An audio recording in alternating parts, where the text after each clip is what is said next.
বন্ধু বুঝালে যে কাম ক্রোধ লোভ মোহ হিংসা বর্জিত যার দেহ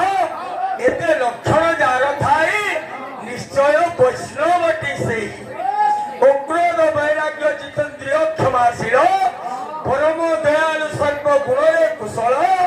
লোভ শূন্য দাতা পুনি শোক ভয়হীন উত্তম বৈষ্ণবঙ্গ এ দশ লক্ষণ